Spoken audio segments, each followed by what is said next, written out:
So this analogy basically says that Gideon, I know that you are an original man, but I'm getting ready to send you to do some extraordinary things. All right. Gideon now, he's getting comfort and he's getting confirmation and he's getting the courage to go and fight this battle. Yes, sir. Earlier, he spoke about being the least of his family and being poor, but now he has gathered these people and he's ready for war. Gideon, he takes them and he gives the 300 people these, he gives them some trumpets. He gives them an empty pitcher and he gives them a lamp and divides them into 3 groups and they go and they encamp themselves around the Midianites. Look at what happens when they encamp themselves around this camp. They get together. Gideon says, when I blow, you blow. Gideon blows the trumpet. The camp blows the trumpet. Gideon breaks the pitcher. The camp breaks the pitcher. Gideon holds up the light. The camp holds up the light. As they blow the trumpet and they break the pitcher and they hold up the light, the interesting thing about it is they did it together. And God says that when we get ready to go, I'm going to need you as a church family to be on one accord. Understanding that where 2 or 3 are joined together, touching and agreeing on anything in my name, there I am in the midst of it. Thank you, Lord. This unusual approach, it causes the Midianites to stampede and start killing one another. Somebody ought to get excited about it. Because we understand earlier that they had been basically in bondage for 7 whole years. But when we get to the next chapter, we see that the ones that had them in bondage have now started to destroy themselves.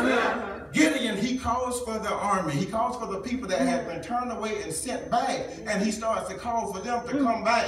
And they basically pursue the Midianites. And the Midianites, they are now destroyed. God, he's saying to the church today, it's time for the cycle to end. And I'm going to use ordinary people like you. Yes, sir. To do some extraordinary things. It's not going to take us calling T.D. Jakes in the Potter's house to fly from Texas. It's not going to take us calling Obama to fly in from the White House to do this. But what it's going to take is a group of believers who can get past the naysayers. Somebody who can get past what our senses are telling us. Someone who can stand on what it is that God has said. I know it doesn't look hopeful right now. I know the things seem to be out of control. But God is saying, I can do some extraordinary things with you ordinary people. Paul says it like this. God chose the foolish things of the world to shame the wise. God chose the weak things of the world to shame the strong. He chose the lowly things of the world to despise things, the things that are not, to nullify the things that are true, so that no one may boast above you.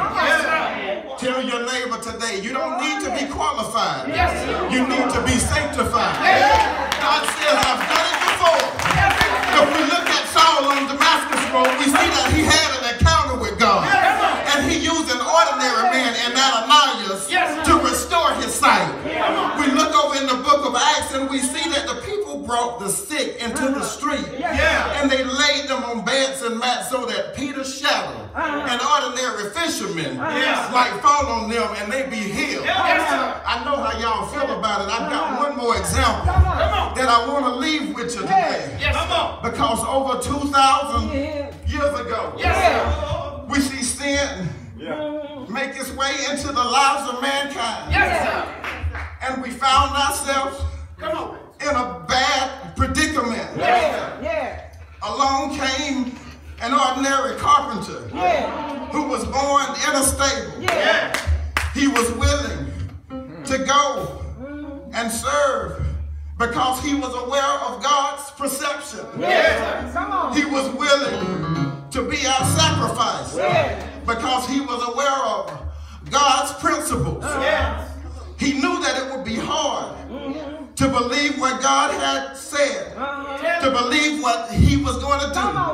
So he found a way to be patient with us. But when it was all said and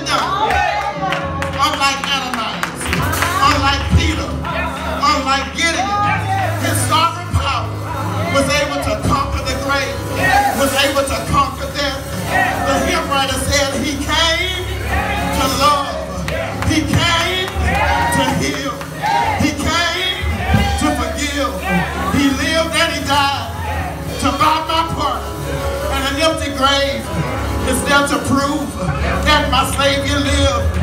Gideon died. Joshua died. Bishop Ford has died. But there's one who lives. He's alive and well. Because he lives, I can face tomorrow. Because he lives, all of my fear are gone. Because I know he holds the future. And life is worth living. Just because he lives. Who am I talking about? Moses called him the great I am, the author and the finisher of my faith.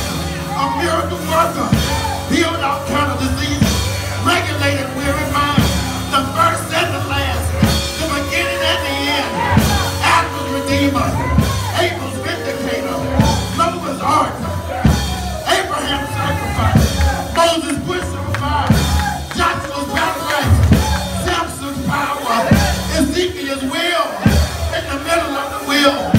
Tell your neighbor, trust the process.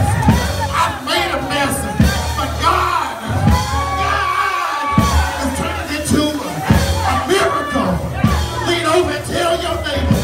Lean over and tell your neighbor. I've had some good days. I've had some hills to climb. But what I like about it is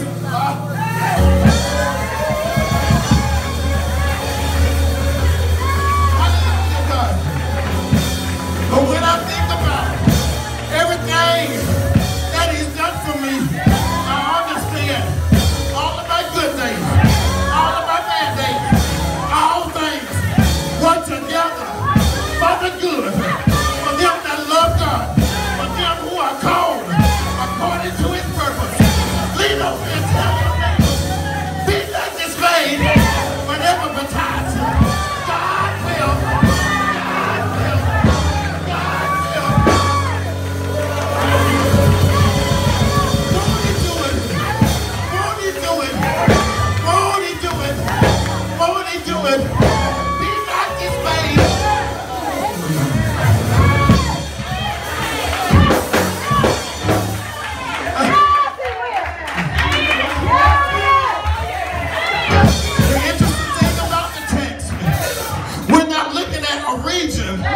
We're not looking at a country, but in the beginning of the text he says that he's going to raise up a man and send him out to defeat the local enemies. I don't need anybody with a title on their name. I need somebody who understands who I am, and I understand that he's able to do exceedingly abundantly above all I can ask or think, according to the power that's working in me. Eyes have not seen, ears have not heard, neither has it entered into the heart of man. He's turning your mess, the mess that you made, he's turning it into a miracle so that he can get glory out of each and every one of our lives.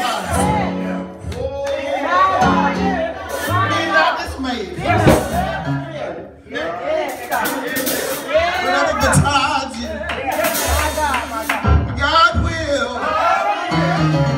He'll take care of you. He said you'll have tribulations in your life, but be of good cheer. I have overcome the world. It gets hard sometimes.